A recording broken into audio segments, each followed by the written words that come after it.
What is up, everybody? Welcome to the good old angry American fiasco here. We're missing Emery tonight. He's on a plane having to do stuff, but we have, as always, Sue LaRue and T with us, Mr. Bob Toombs of Mountain Readiness, and our special guest tonight, which we haven't got to talk yet, man. I came in a little bit late. I had guests show up. I didn't anticipate being here, and I had to run them off. But we got TD here with the Texas boys, and I know your son's out doing other stuff, but at least we got you here tonight, man. Yeah, thanks for having us on tonight. You know, we're trying our best to fight the culture war. And that's what it takes, is everybody doing whatever they can, you know. Yeah, and I like the idea, you know, anybody who's willing to get more or closer to the source of your food, your water, all your stuff. Like Sue raises cattle. You know, T's got a place up in the mountains of North Carolina. We all live out. None of us live in you know, urban areas by any stretch of the imagination. So how many head of cows do you have now? So right now I think we have about 20. Oh wow. How many are you running, Sue? I've got 4 heifers and 1 bull. So I didn't even know I had a bull until kind of peed out of the middle. So I went to milker and you know.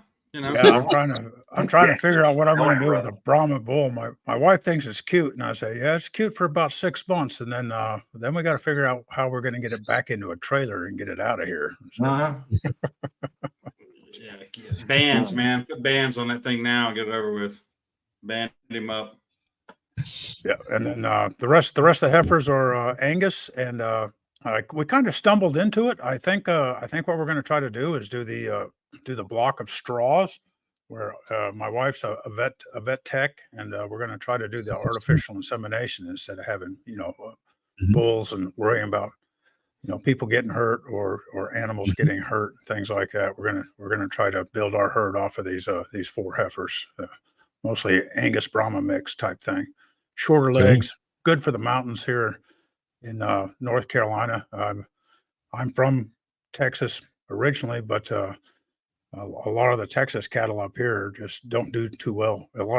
They don't do too well in the humidity up here. The humidity is quite a factor up here in the southeast. You find the same thing down there in Texas? You got a lot of humidity to deal with? We have, you know, we're Northeast Texas. We have an enormous amount of humidity. We're running right now. We're running Longhorn, and because we wanted to preserve that. And if you like my shirt, we sell swag and merch on our website. And pitch it all, man. That's what you're here for. So yeah, we're gonna definitely put your links up and all that good stuff too. But anything you got to pitch, send it out anytime. You know, this is all part. So what happened is the boys started a YouTube channel, and it was just kind of like a homesteading thing. And then we started speaking a little more reality stuff and talking about, you know, everything, you know, the grand theft world that's been going on for the last 3 or 4 years. And the channel exploded for about 3 months, and we went from 30,000 subs to about 100,000 subs. Wow. And then we started getting strikes and started the whole shadow ban thing. And but that 3-month period, we generated quite a bit of revenue. And so they took all of that revenue and they bought their mobile sawmill. And that's what kind of lined us up for these different businesses we've started. And we wanted the website to continue to monetize. So as we move to different platforms, and what we've recently done is we just started the Fearless podcast. So that's pushing out to all the different podcatchers as an attempt to circumvent the technocracy of all this awesome technocratic hierarchy stuff going on. When the state decides that you're now an undesirable and the way they treat you. So it's a sad world we live in. I don't know if you guys were watching the news today. I mean, it came out now that DOJ has proof that Hunter and Biden received $20 million in payments from China. Nothing's happening. Nothing's going to happen. You know, I don't know if you guys are familiar with Andy No. Do any of you guys know who he is? Yes. So Andy is a independent journalist. He's gay. He's Asian. Antifa hates him. He was pretty severely beaten on video back in 2020, I think it was, and he sued the people that did it to him in Portland. and the jury just sided with his attackers, with their attorney telling the jurors, "I'll remember your faces, and I am Antifa." Even though all this was on video, it was all filmed. There was no denying that it happened. But it just goes to prove where we're at in the world, that if you're of the wrong political affiliation or thinking, you cannot get a fair shake now in the country. And I feel bad for like your sons that are, you got a big family bringing these kids up in this world, and it's not the same view on the horizon that we had when we were growing up. No, and that's part of the whole hijacking of society. The way you finish off the Constitution and undermine it is you just have the ruling class, the district of criminals, and as long as you allow them to parade an open view of the average American, and they literally get to do whatever they want unabated, there is no rule of law, so we might as well have anarchy. So that's really the burn for the they want to upset the balance of power on our side, among the civilians, to create, their own color revolution that these George Soroses and Cambridge Analytica's, the kind of stuff they do with the social manipulation. Oh yeah, have you ever read the book Spetsnaz before? Sue, you ever read Spetsnaz by Suvorov? Oh yeah. Yeah, I figured. Yeah. You should look that one up, TD. It's Suvorov is one of the highest ranking Russian officers to ever defect, and he was over their Spets. He was in that world, and he was debriefed here in the U.S. And I actually got to talk to the guy that debriefed him. It was pretty cool. But he wrote a book laying out how Russia would take America down, and they're just checking boxes. I mean, we're marching along their program. They have what they call white, pink, and red phases, and we're deep in pink phase at the moment, with white being the benign things, and then pink, more stuff starts happening. Red is when we're actually in full conflict, and we're well on our way to the red phase of that. And I highly recommend you read it. It's a good book. So, and there we go. There's the Texas Boys website. Very nice. Thanks. Appreciate it. Yeah. So, guys, hit them up and get some of their cool merch. I had something I want to ask you, Sue, that came across. Did you guys see what happened in Utah today? No, I did not. So a 75-year-old guy was supposedly posting some "I'm going to kill somebody in the White House" on social media. The FBI decided this was a credible threat, went to his house and shot and killed him today. So that's interesting. Kind of funny that, Trump's being indicted for election fraud, essentially. They're prosecuting the Republican electors in Michigan for election fraud. It's just been revealed that the state of Michigan has been hiding a massive voter fraud investigation going on in their state that proves there was major voter fraud. The FBI has even looked at it and dismissed it and said, we're not going to touch it. And then you look at back in the summer of love that we had a couple of years ago, when people like Pelosi and Maxine Waters were all out there calling for people to be punched in the face and assaulted to start all this violence. And it's okay for them to say all those things, but then people like Trump and this old fella in Utah and any of the January 6th protesters that were rolled up and arrested and been locked away. When you counterpose those against what happens to people on the left, we realize we're obviously now in a two-tier justice system, and we are not the chosen ones. So it really makes you reevaluate how you start approaching things and considering things. At least to me. Yeah. Well, and let's not mention that he was 75. I don't know that weighed 300 pounds and walked with a cane. Okay. Yeah, he's not an operator anymore. He's not going to do a whole lot. Yeah, most likely. No, and their first contact with him too was no one went to the house and knocked on the door and said, "Hey, can we talk to you about these posts?" It was SWAT team showed up. That was the first straight thing. Waco, kick the door and burn it down. Yep. So it's it's funny that in totalitarian states and what we call banana republics and things like this, when you criticize the leader, you get killed. I mean, granted, this is only one guy right now, but with everything else that's going on, we got to look at it in totality, and it's not a good it's not a good omen for us. Yeah, and with all the signature reduction and all the online shenanigans, we don't even know if the guy actually posted anything or not. He could have just been a sacrificial lamb for the agenda, you know? Oh, yeah. Let's just make a point. I mean, it's mafia style. Oh yeah. Yeah. Yeah. Well, maybe subscribe to the Texas Boys or Angry American podcast and like, oh yeah, need to take that guy out. Well, I then, know they're not fans of mine. I know that for a and fact. before we came on, T was mentioning you know, the how AI has gotten so sophisticated that it's pretty scary. I mean, Oh yeah.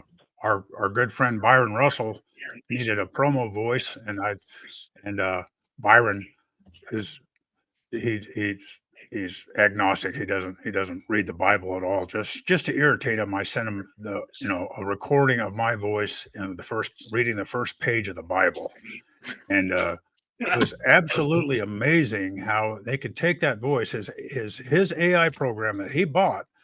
He could take my voice, and there's not one word in that first page of the Bible had anything to do with guns or muzzle velocity or things like that. But now my voice sounds like a very professional promo for an assault rifle. NRA. Yeah, and it's amazing how you listen to it. It sounds exactly like me, but Right.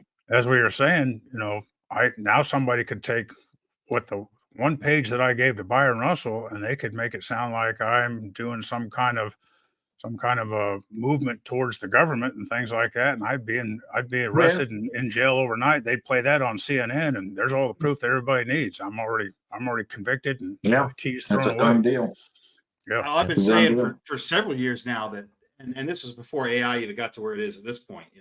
I don't know if you guys recall, a few years ago, the deep fakes were coming out. Deep fake videos are all a thing. You're seeing it being talked about everywhere. And it's because the powers that be always like to tell you what they're going to do before they do it. I don't know why that's a thing, but they always do tell us what they're going to do before they do it. So now we're in the world where we have the ability to deep fake things. And it's very, very hard to determine what's fake and what's not. So we remember that the NSA vacuums up all the data, any message you send, any phone call you make, any text, email, DM, whatever you send, they vacuum it up into the fusion centers. And like Sue's just saying, now they've got AI algorithms that can take your voice and make you say anything they want. They have the same thing on the video side. They can recreate you with AI, and it's going to be you saying onto camera whatever the hell it is they want you to say. So they essentially have the ability to manufacture evidence against you at this point, which to me is more terrifying than anything. I mean, because we already know we're going to get a fair shake in courts, and they're going to show up with this evidence that's irrefutable. What's even more terrifying is that we're just now seeing this. That they've had this for plenty of time before it ever came to our doorstep.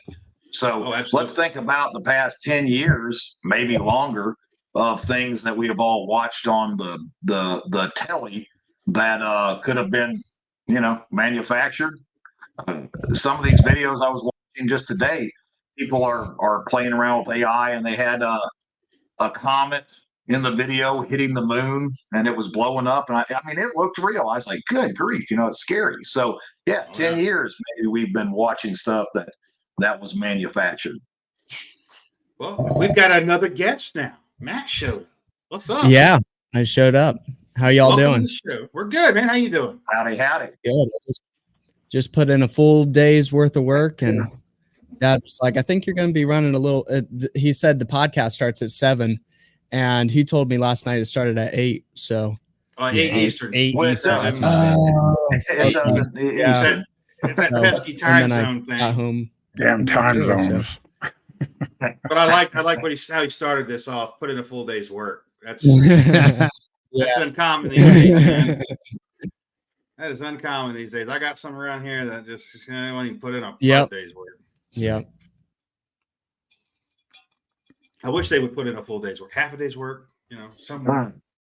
It's fleeting. It's not too often. I just saw this thing on Twitter a little bit ago, and I'm going to read this to you guys exactly as this tweet says. Peruvian TV is saying that there was an alien attack there and many injured and dead. Videos and pictures forthcoming. And that wouldn't even surprise me if it was true. I said the other night, you could call me and say, dude, I'm watching a dragon crawl out of a hole in the ground right now. And I'd be like, what color is it? You know, I seen that video earlier today. yeah. I saw the other one. Now that you mention it. So what kind of hard work were you up to today, Matt? Well, we were installing a about 120 foot of porch railing, and then we had to paint it all. So that's why I have paint on me still. Yeah, that'll get it done. Yeah, but the heat privilege. The heat is definitely woo. Yeah, white on white. There you go. White on white. So, I was like, man, he's a little ashy. Somebody need to get that guy some lotion, some lanolin, you know. But now it makes sense. Oh man, I used to love it. Yeah, said they hated painting. I used to be a painting contractor, and when people were like, I hate to paint, I was like, it sounds like money to me. Good with it. Don't bother me none. That's true. Yeah. Well, the thing was, we blew up one of our paint sprayers, and then we went out and we got another one, and then it like started acting all funky, and I'm like, oh crap, I got all this railing to paint, so I started painting it by hand. And then we went back a couple times to the hardware store, and they were like, you should do this or that to the paint sprayer and maybe it'll fix it or whatever. And we did, and it actually worked. Oh. And it saved me like hours and hours of like, man, trying to do that by hand. Fine mesh bag, and you put that in the bucket, and you pour your paint in first. I'm sorry, then put that in the bucket of paint. Nozzle that's a trick to keep you from having to turn that tip and blow the crud out of it. So, damn it, man. So we were talking to your dad a little bit, and he said that you and your brothers actually started the YouTube channel. So we want to hear from you, like, what was your impetus, and two, as the next generation, you know, you're behind us, you know, coming up, and it's uncommon to find someone your age that thinks like we do. So I want to hear from you about what made you do that, and how do you see your potential future in this country right now?